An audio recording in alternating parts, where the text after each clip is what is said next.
Working Fans Podcast. Cool. Yep. All right, here we go. Coming down 3, 2.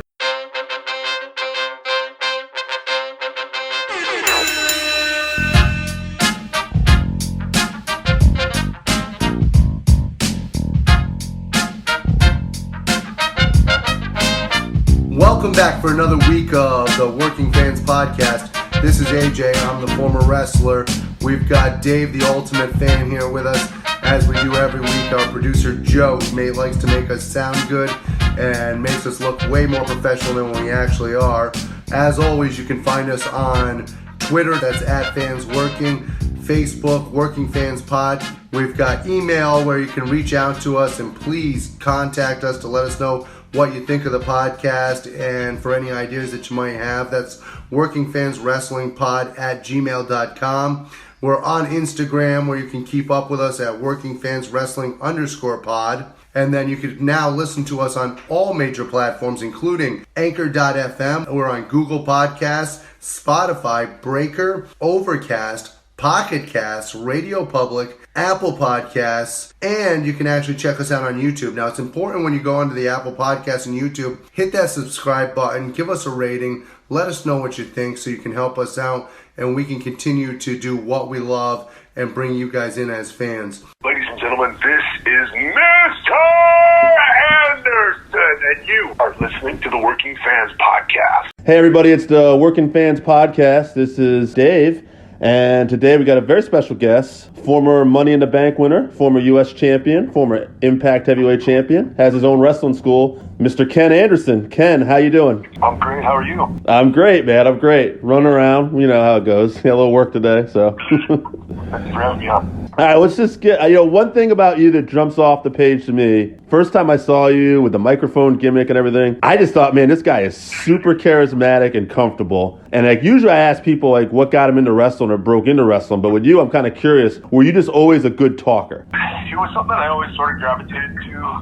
I remember being a very little kid, and I always did well with speech class and stuff like that. I was always into acting, even when I wasn't acting for a school play or something like that. I would watch movies and I would recite the movies to my friends and family, and I would tell jokes, and so it was something that I always just sort of. And then when I fell in love with wrestling, I fell in love with guys like Steve Austin and The Rock and people that were very good talkers. And then when I got into the business, that was something that I focused on. And any time that I could possibly get an opportunity to speak on a microphone or in front of a camera, I always practiced it. Yeah, I mean, that makes sense. You definitely felt very comfortable.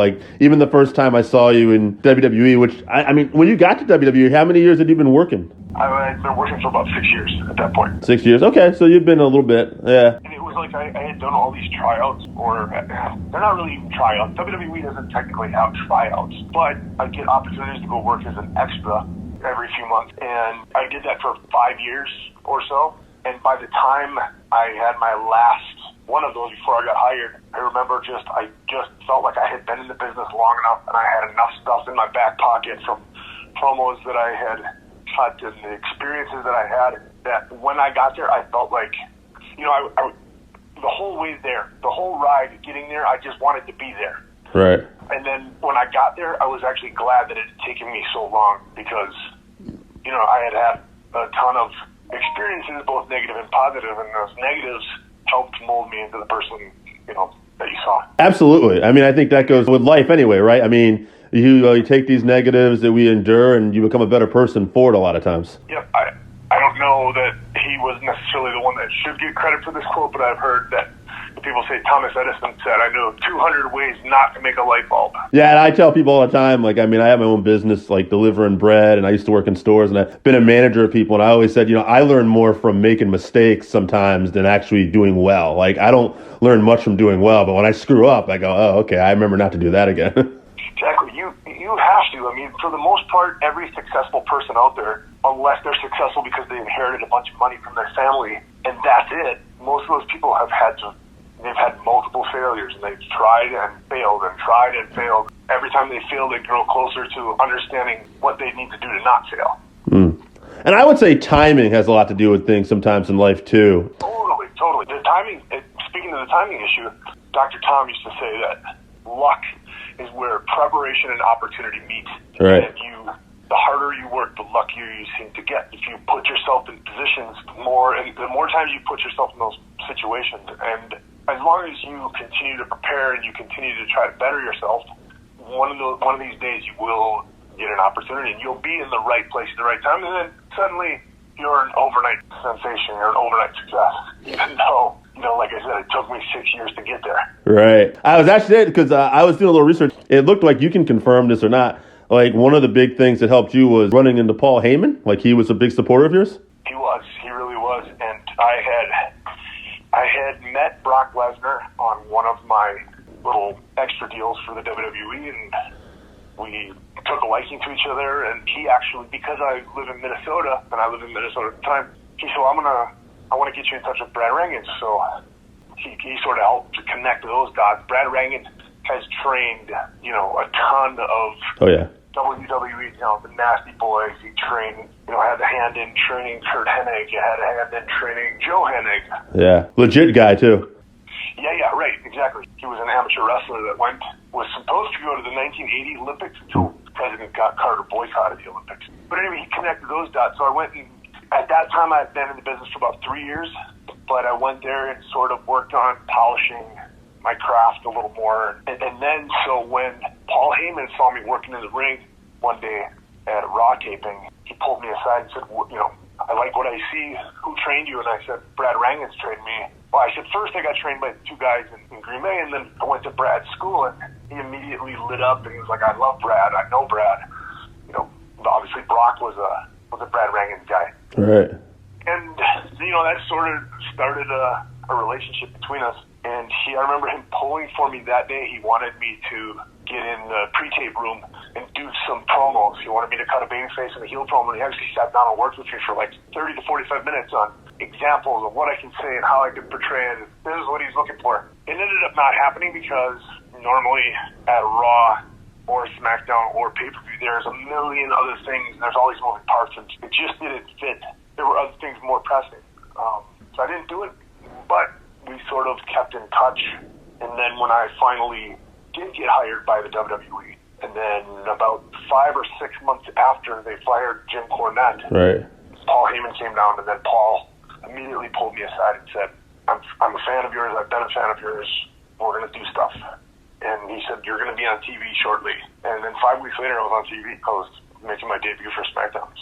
It's kind of like, besides, I think we're touching on all the keys to success here. Work hard, bide your time, take negatives into positives, and besides time, and I think networking too, meeting the right people and staying in contact, It absolutely, being successful in this business, as is the case with every other business, who you know and those relationships that you have with people. If you're known as being a dick, you're probably not gonna get work. Right, absolutely. Unless you are just so special, and right, you're a monster, or you have some sort of talent that nobody else can possess. I think that's a big thing, because I think a lot of times as fans, we look at this like this dream, larger than life thing, which it is, but it also is a job. Like you do have to apply like regular things, like you have to get along with people, you have to show up, you have to be dependable. Like those are all qualities that you still need, I would imagine, to be a successful pro wrestler, like anything. I feel like throughout my life, throughout my career, I've been in the business now for 21 years. Yeah. I run into people all the time, and family members, friends, ex-family members, ex-friends, that all seem to think that because my job is cool and it's not the normal 9 to 5, and I get to travel, and I get to occasionally, when I'm in a town and I have some time to kill, I can go out to eat and experience the local culture and do cool things that they think that it's not actually a job, that I'm just out dicking the dog right, all the time. And at the end of the day, this is a job. First and foremost, This is my career. This is a profession. And you have to act professionally, and when you're trying to get a job, you have to present yourself professionally too. I think some people, Tommy Dreamer used to talk, because Tommy Dreamer was in the office at WWE. Yeah, WWE. And he said that he used to get some just atrocious videos and letters from people that looked like, a 3-year-old had stuck a crayon up his butt and squatted over a piece of paper and wrote out this statement and cobbled together this crappy video and sent it to him.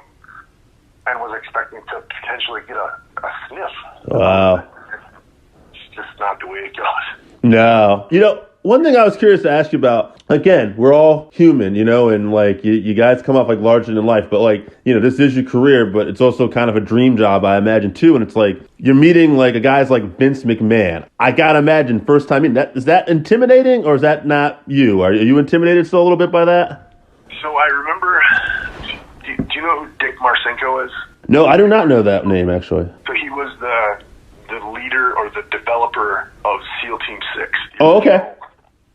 So he was the guy that had all this experience and who put together this, the elite of the elite, basically. Right. And one of my friends that I used to work with had told me that he met him at one point. And he said, he said the hair stood up on the back of his neck and he sort of just looks through you. Huh. And he has this just presence about him. And honestly, the first time I met Vince McMahon, not like the death stare or anything like that. I don't think he's seen a lot of death in his life. Right.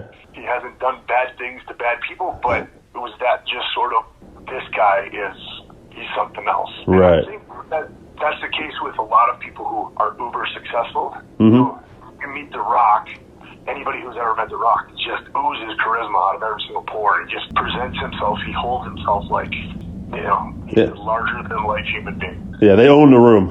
Exactly. You went to Impact Wrestling after WWE, and I was going to say, you got in there at a pretty decent time, too. There was a lot of talent. Like, I was looking back, like, Hulk Hogan, I want to say, was there at the time, Kurt Angle. That was a very large roster. We had Kevin Nash, Scott Hall, Ric Flair, Mick Foley, and then you got like the Samoa Joes and AJ Styles, and Eric Young's, all the originals, Bobby Roode, Christopher Daniels, and Frankie Kazarian, and then you had all these like Jeff Hardy, Matt Hardy came in shortly after I was there. It was huge. Yeah, and they put the world title on you at that time too. I mean, that had to be a pretty good feeling. They did. It was a good, and at the time, like looking back on it, I was an idiot. And I sort of squandered those opportunities, I think, because I was in a kind of a bad place at the time, and I had kind of fallen out of love with the wrestling business. And I was in this sort of woe is me. I was bitter that I had been fired from WWE. I remember after I won the title, I did an interview, and somebody asked me, where do you see yourself in 5 years or something like that? I said, at the time, if I'm still wrestling in 5 years, somebody please shoot me. And then I went on to say something to the effect of, basically, I said that people in the wrestling fight and backstab each other over this title that's actually just a prop, Right. Things like that, so. Yeah, you weren't in the best spot, obviously, at the time, but you got better. I did. Yeah. Yep. I don't want to feel that way now. Yeah, no, I could tell. And, that's good, man. I think, that's like you said, we all got to go through that stuff in life sometimes. One thing I noticed, this is going to be a little random. I was always curious about it because I remember your theme music in WWE had kind of this rock feeling to it. And I actually, in doing a little preparation for this, I looked at your Facebook and you had filled out this thing and you said, I don't usually do this. And it was like one of those like favorite bands, last concerts you've been to. And have you always been a big classic rock kind of guy? Honestly, I like everything. Nice.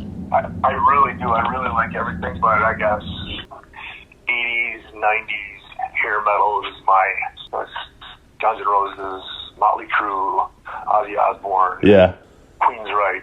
You're born in 76, right?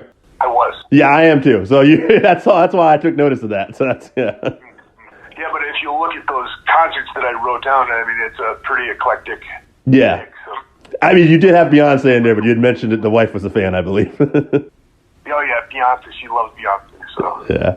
Like if Beyonce ever comes, we're going. Right. Hey.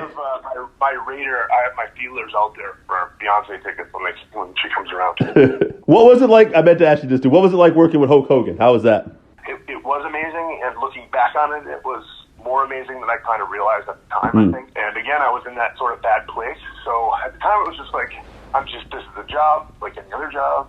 Not a big deal. I didn't really realize, just a few months ago, or about a year ago, I was trying to find one of my matches on the WWE network to show my students, and then I kind of got lost on this rabbit hole of all these matches that I had had, and honestly, like, I had forgotten about. Shawn Michaels and wrestling Ric Flair, all the times I wrestled The Undertaker. Right. It's kind of crazy, but it's just strange that at the time, I didn't really think much of it.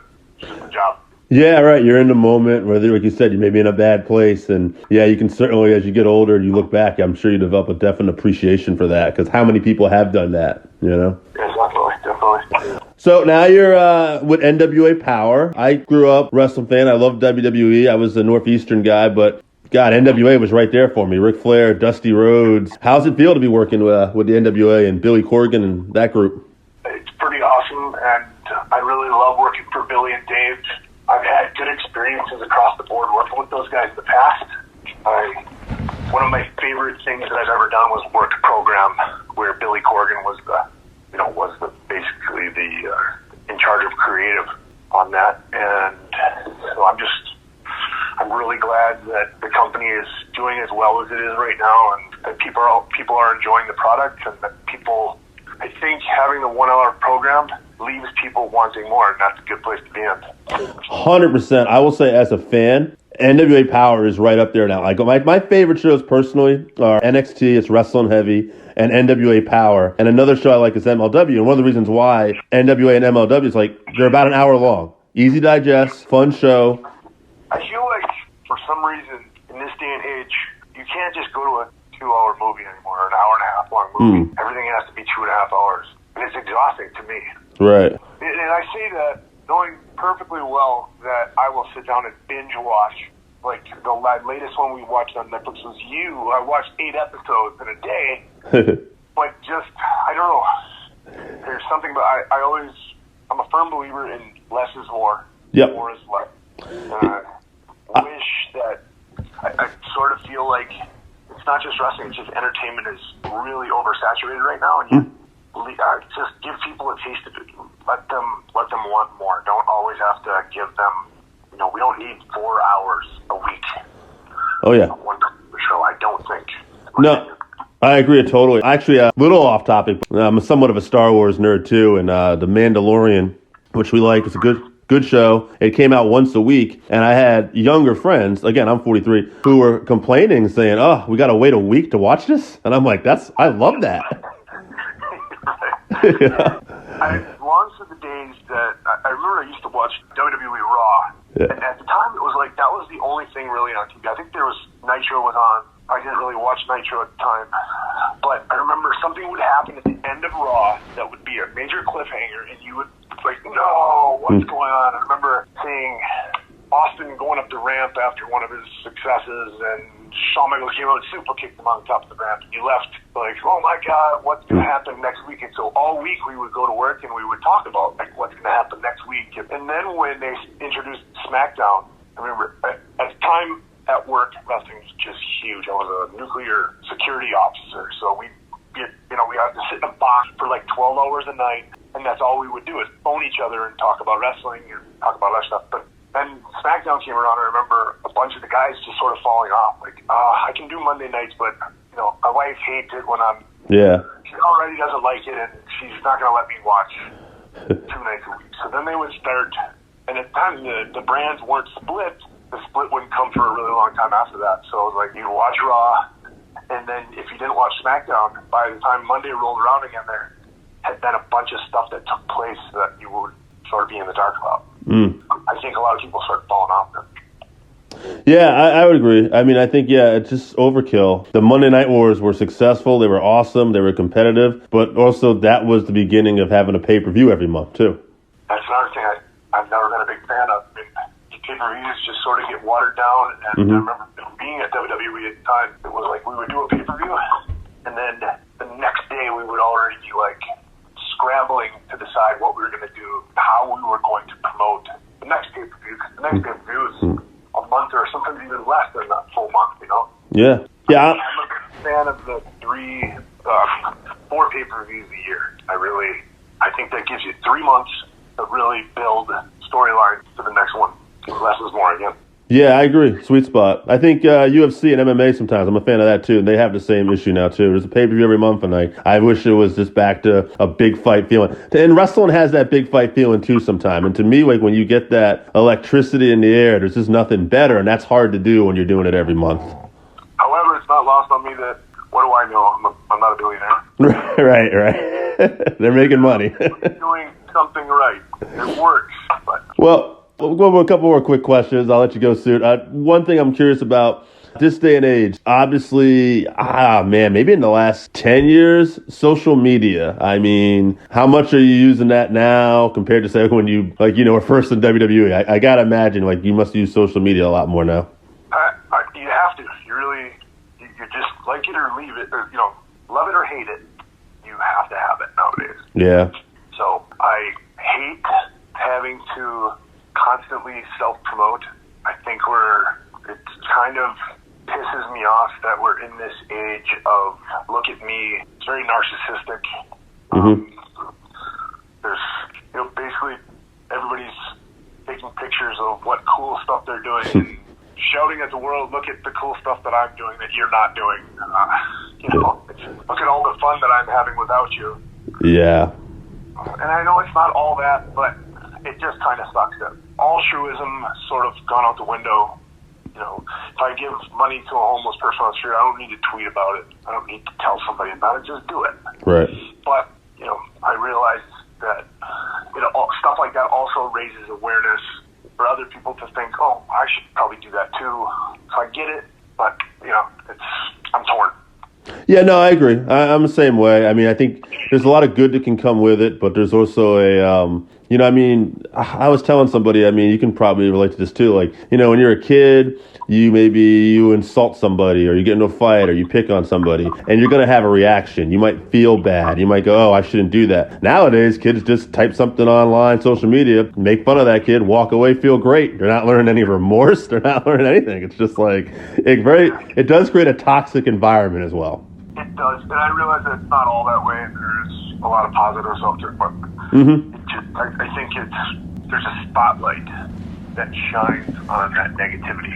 Right. A lot, and those people the trolls that just go on and say just the most vicious, awful things to other human beings. Yeah, like you said, there's no accountability. And words hurt sometimes, I'll let you go soon. So why don't we talk about your school? Tell us what it's like to be a trainer and how everything's going with the school. So I absolutely love it, and I love it more than I ever thought I would. It was something that I always sort of wanted to do once I felt like I got enough experience under my belt that I could pass that knowledge on to other people. But we opened the school in 2016. I've had about 250 people come through our doors to at least attempt to be a professional wrestler. Of that 250, we've had 25 graduate. Not a huge success rate. It's about 10% success rate, which I like. We do not run your typical, you go to Taekwondo, they tell you within 2.5 years you'll have your black belt. Well, we don't run that way. Right. Put my stamp of approval on you, which is what the graduation thing is. Hey, I train this person. I want to be able to know this person is good to go, and they're not going to, if you book them on your show, they're going to give you a good product, good performance.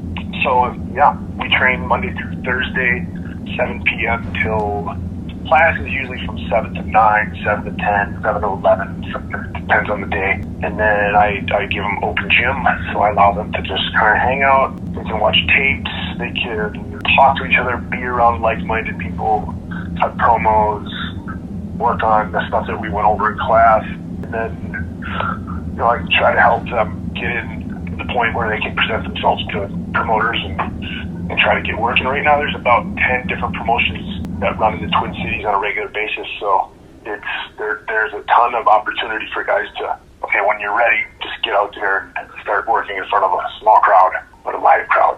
That's great. If anybody's interested, we have a website, which is theacademyprowrestling@gmail.com, and you can email info@theacademyprowrestling.com, or you can call or text our number, which is 507-722-2776. You can follow us on Instagram and Twitter. It's the Academy SOPW. And if you're interested, give us a buzz, text us, call us, send us an email, and we'll try to figure out what we need to do to make your dreams a reality. That's awesome. Ken, is there anything else you want to promote before you go? You can follow me on Twitter and Instagram. I just started up my YouTube channel again, which is Ken Anderson. We're going to start putting out some content there. I did some videos after I left WWE that got some recognition, and it just got to the point where it was a lot of work, and I'm sort of ready to jump back in with both feet. That's awesome. Thank you so much, Ken. You've been great. Ken, that was awesome. Home run. Thank you so much for being gracious with your time. I ran around today, and you made it all worth it, man. Thank you so much. Good deal. Thank you. Yeah, have a great day, bud.